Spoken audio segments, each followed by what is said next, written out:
कहूंगा, अगर आप चाहें तो अभी भी चेक कर सकते हैं।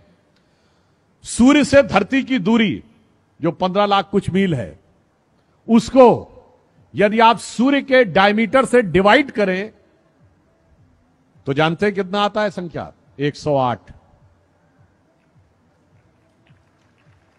चंद्रमा से धरती की दूरी को चंद्रमा के डायमीटर से डिवाइड करें तो 108 आता है। कहीं कहीं आप देखेंगे 109 पॉइंट कुछ आ रहा होगा।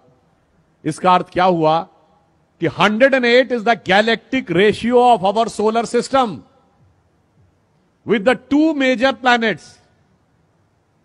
एक सूर्य और एक चंद्र।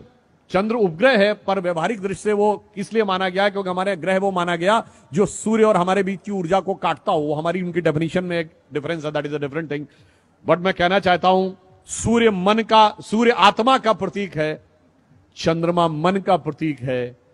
दोनों का धरती से डिस्टेंस 108 के रेशियो में है। इसका मतलब अगर आपको आत्मा से मन का एकाकार करना हो तो माला कितनी बार जपनी होगी? 108 टाइम्स। और इस 108 का हमारे जीवन से क्या संबंध है? मैं प्योरली साइंटिफिक टर्म की बात करता हूं।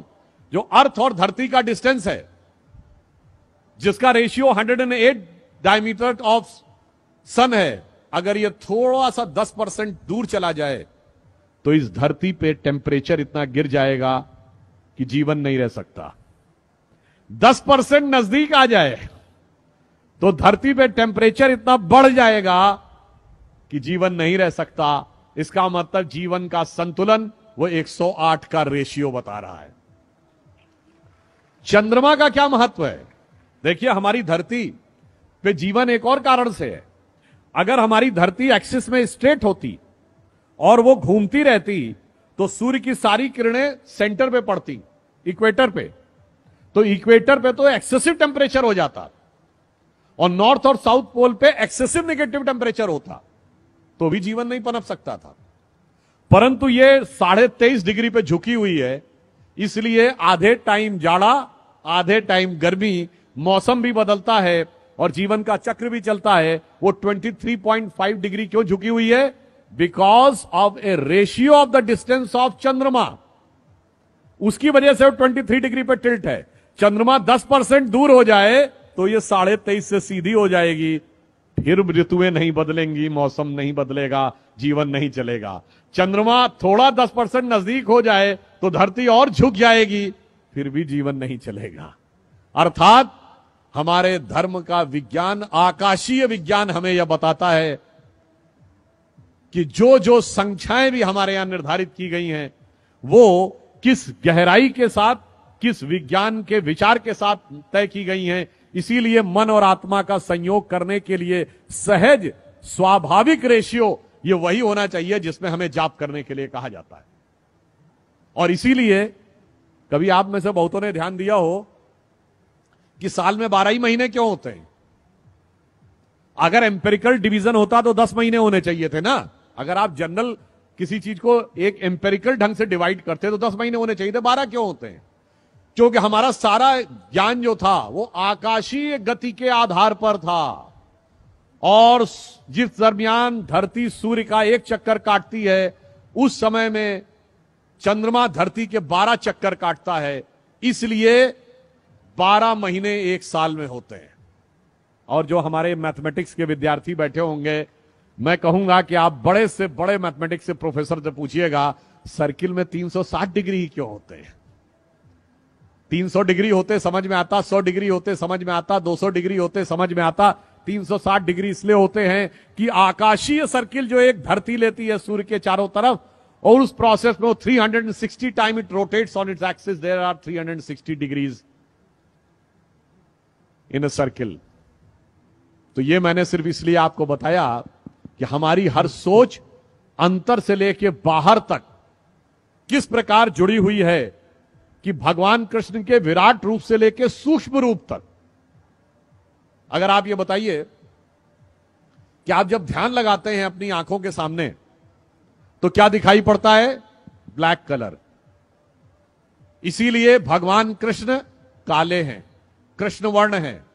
वो हमारे मन की आध्यात्मिक चेतना की प्रगति का प्रतीक हैं। और जब आप ध्यान लगा के अंदर उतरते चले जाते हैं तो एक स्टेज के बाद आपको अद्भुत ज्ञान का प्रकाश अनुभव होने लगता है, जिसे हिंदी के प्रख्यात कवि बिहारी लाल जी ने एक पंक्ति में कहा है, या अनुरागी चित्त की गति समझे नहीं कोय, ज्यों ज्यों डूबे श्याम रंग त्यों त्यों उज्जवल होए। यानी जैसे जैसे आप भगवान कृष्ण की भक्ति में उतरते चले जाएंगे, उज्ज्वलता की अनुभूति आपको होती चली जाएगी।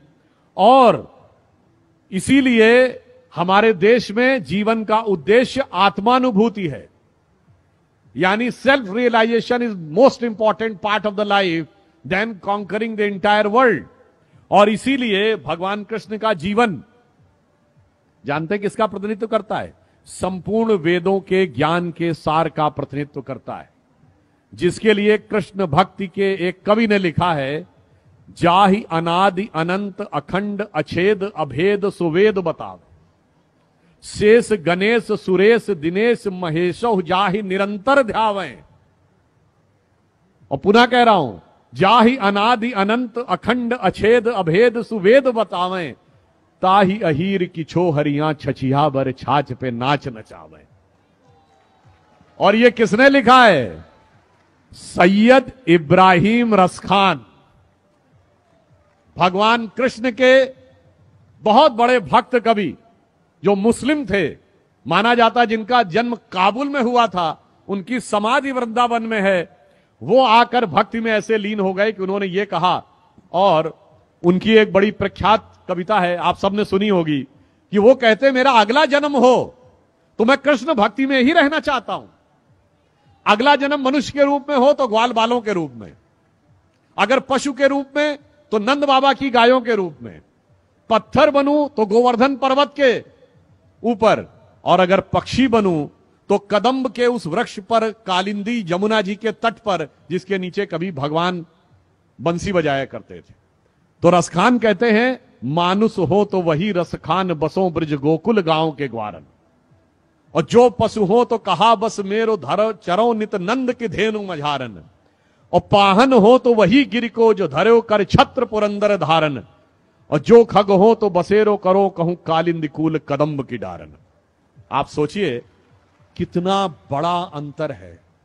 अभी मैंने पढ़ा था कि बहुत बड़े बड़े विदेश के लोग आपकी इस्कॉन की संस्था में आते हैं, भगवान कृष्ण की भक्ति में लीन होते हैं।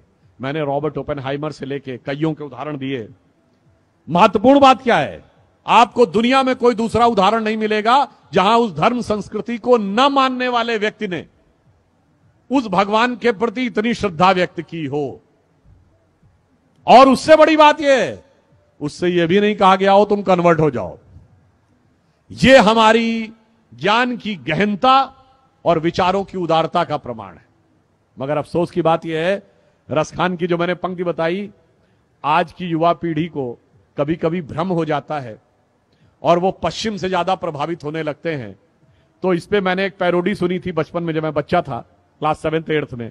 तो वो मुझे याद आता है कि शायद आज के लोग ये सोचने लगते हैं कि आज होते तो क्या सोचते, कहते मानुष हो तो वही कभी चोच बसू सिटी लंदन के किसी द्वारे, और जो पशु हो तो बनू बुलडाग चढ़ू नित कार पे पूछ निकारे। तो आज की ये विचार जो आने लगे हैं, हमें उन विचारों से बचने का प्रयास करना चाहिए, उस दिशा में आगे बढ़ने का प्रयास करना चाहिए जो राष्ट्र को सही दिशा में ले जाए, और वो